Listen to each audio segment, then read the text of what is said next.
In the book of Jeremiah 29, the Bible says in verse 11, I alone, the Lord, know the plans that I have for you. I know the thoughts I think toward you. They are thoughts of peace, thoughts of hope, to give you an expected end. God wishes the best for you and for me. But He leads you to make a choice, whether you choose His plan or you choose your own plan. Let us open the Bible to the book of Jude. Let me start from 17. But dear friends, remember what the apostles of our Lord Jesus Christ foretold. They said to you, in the last times there will be scoffers, who will follow their own ungodly desires. These are men who divide you, who follow mere natural instincts, and who do not have the Spirit. But you, dear friends, build up yourself in your most holy faith and pray in the Holy Spirit. 21. Keep yourselves in God's love as you wait for the mercy of our Lord Jesus to bring you to eternal life. And I'll take the title of my message there this morning. The title of my message this morning is We Must Live for God. We must live for God. Ladies and gentlemen, a man has two choices. The first choice a man has is to do what he wishes with his life.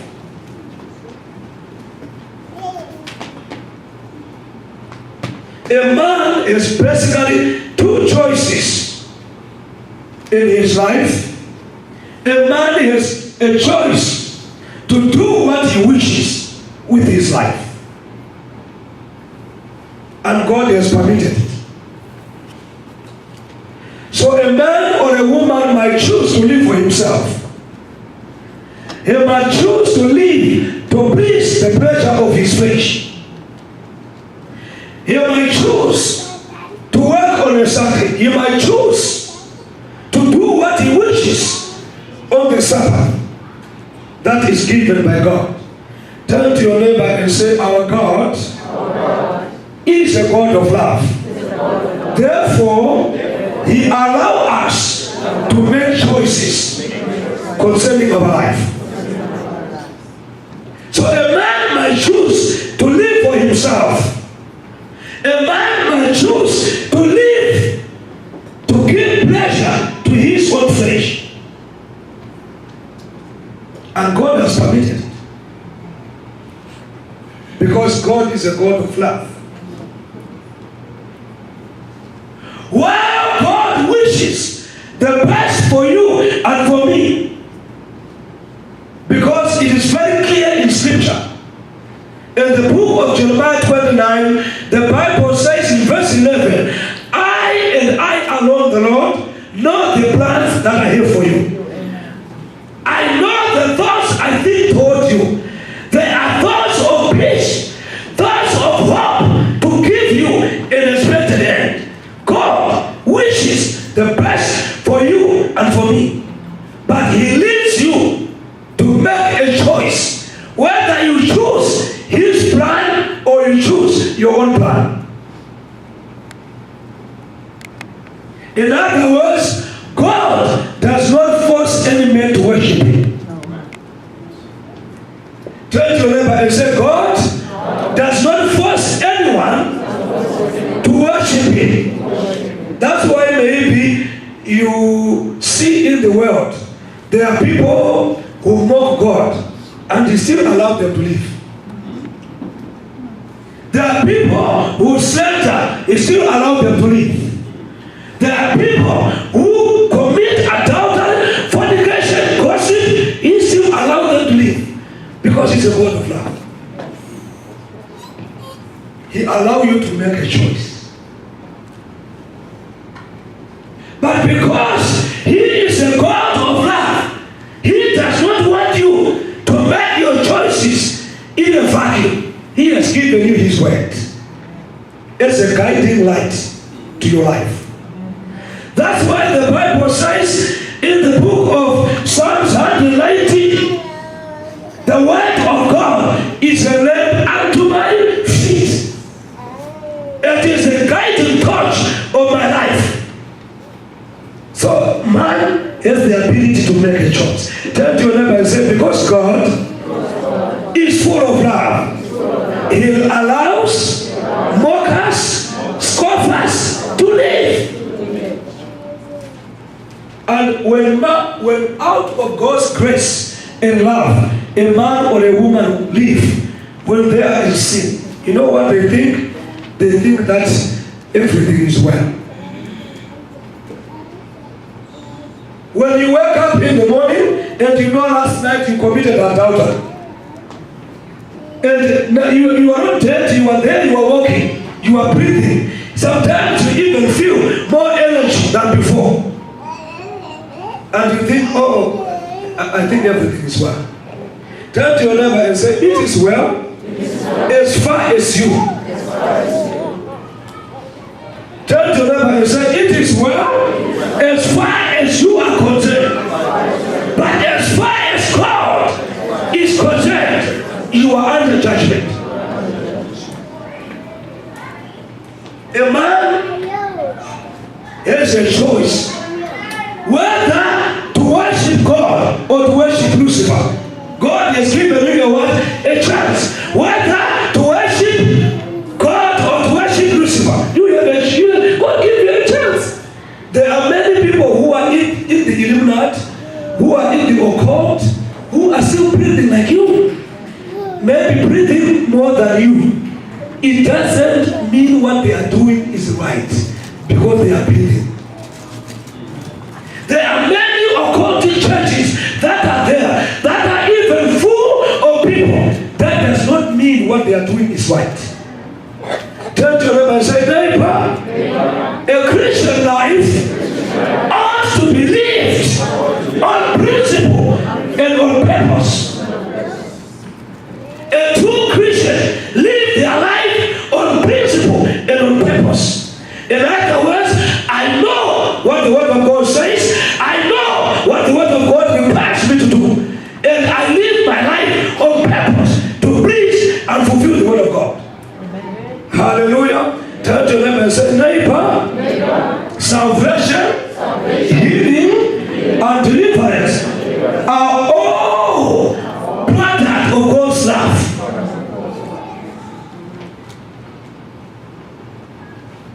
You know, if it's going to rain in Hamilton, God does not choose the righteous and leave the unrighteous. The rain will come on the field of the righteous, and the rain will come on the field of the unrighteous. We all receive the same rain.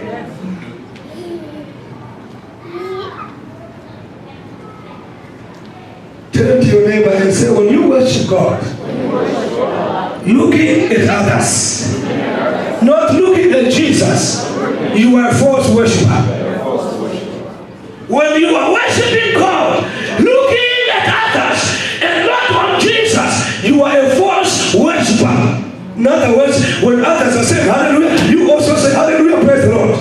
When others are saying let's dance, you also dance. Your eyes are not on Jesus, your eyes are on people.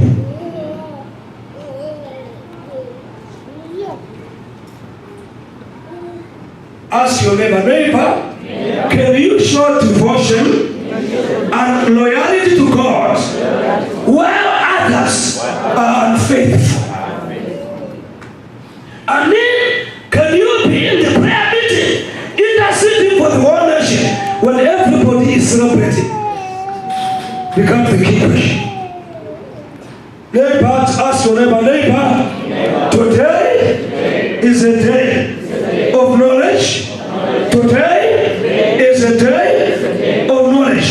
A day of knowledge is a day of deliverance. A day of knowledge is a day of healing. Amen. If you believe, healing is here. If you don't believe, there's no healing here. If you believe, breakthrough is here. If you don't It's your choice. Tell your neighbor, I said it's your choice. What you are is a product of your choices.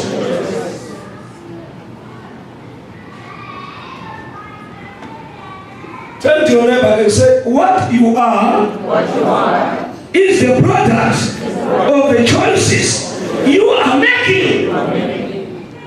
A man who makes choices to please God will never be disappointed. A man who chose to obey the word of God will never be disappointed. When others are saying, I'm looking for a husband, yours just shows up. Because your life is guided by the word of God.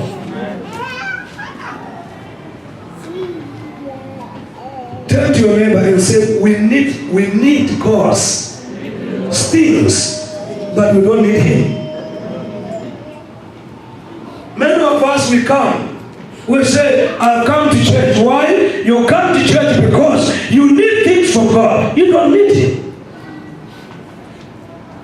But the highest form of worship is when we recognize our need for God, our desperate need for God, and our choices are made to show God we need you. Turn to your neighbor and say, if you are a true worshiper, you make your choices to show God that you need Him. And I tell you, when your needs exceed your need for God, you are an idolater. You understand what I'm saying? When your needs exceed your need for God, you have become an idolater, a false worshiper. Many of us, our needs override our need for God. God is there. Our need for money, our need for job, our need for husband, our need for breakthrough override our need for God. No, our need for God must override our need for breakthrough. Then we become true worshippers. Tell your neighbor and say, neighbor, it's your choice. Whether to hear this word and apply it, even to sleep. God is not concerned. There are men who come in the service to show a joke in the service. They make the service a joke. Some of you come, you sleep. Some of you are chewing gum. Some of you are sleeping. Some of you are thinking about your chores at home. It's your choice. No one can force you. Turn to your neighbor and say, although God is the creator of man, God has given man choice on what to do. We come in the church, if I choose to walk naked, it's you.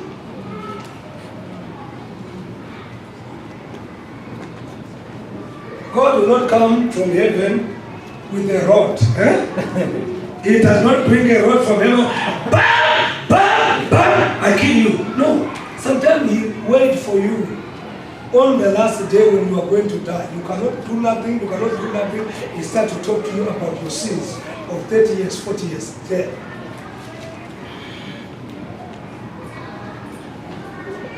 Many of us don't make good choices when we have the opportunity.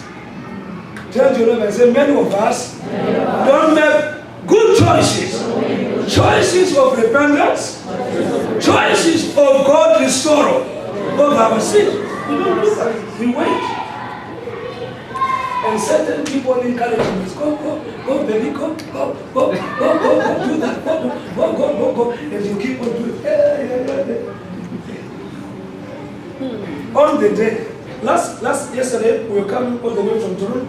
As we were coming down, we saw an accident, and I was shocked completely, just between Victoria and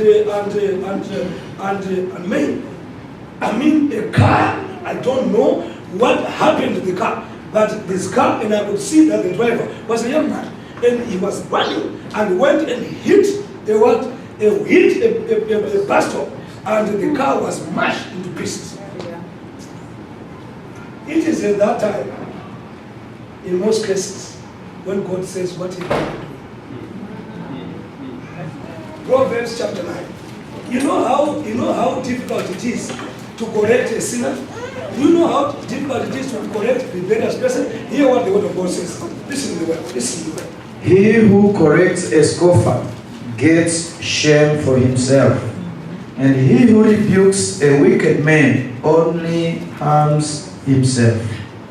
Yeah, wait there. He who rebukes a what? A scoffer. Oh, what they get are insults. And sometimes we insult God. Where are you when I'm suffering? Where are you? If God is there, why would I do that? We are insulting Him.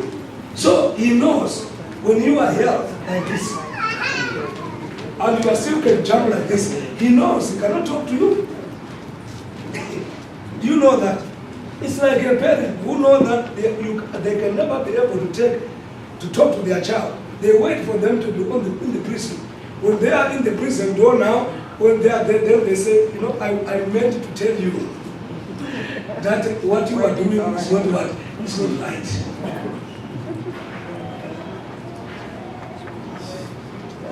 Do you know how much it pains God? When He looked at you and looks at your rebellion, you know how much it pains Him? It pains Him. Sometimes we appear more powerful than God. Turn to them and say, some of us, we appear more powerful than God.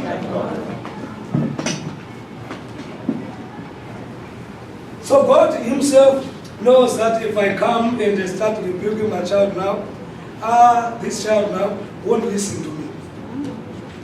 Because you tell them this today, tomorrow they will do it again. We have a choice. Tell them and say, we have a choice. We have a choice to make. Yeah, we are making choices. You went, including the dress you are wearing. It was a choice you made. Amen? Amen. You woke up in the morning, you woke up in the morning. When you woke up in the morning, you made a choice. You went on into your closet and you chose which one should I wear. You went on and you said which earrings to match. You went on and you even on your jewelry. You were picking things. Or you even choose. If you are a woman, you even chose today. Do I take this lipstick that is red? Do I take a brown one? Do I take a yellow one? What do I do? You are making a choice. Did you hear God says you cannot make that choice? No, you did it, and you can. But the question is, who were you desiring to satisfy? Tell your neighbor, say, neighbor, when you put on your clothes this morning, who were you pleasing? Your body or God? Did you say, I'm dressing for God, or you said you were dressing for myself? When you went on the mirror, you looked at yourself. You only thought how good you look. Is that true? You were looking at how good you look in the mirror, not how good God look or how God look at you. You were looking at it, and that's why you were saying this. And you put that lipstick now, and you say, do I look nice? Yes. That dress now, you look at yourself now, you say, yes, that's nice. That's a choice. Tell your neighbor, I said, that is a choice. That is a choice. But each choice has consequences. This is Voice of Restoration TV, television inspired to change the nation and the world. Keep watching.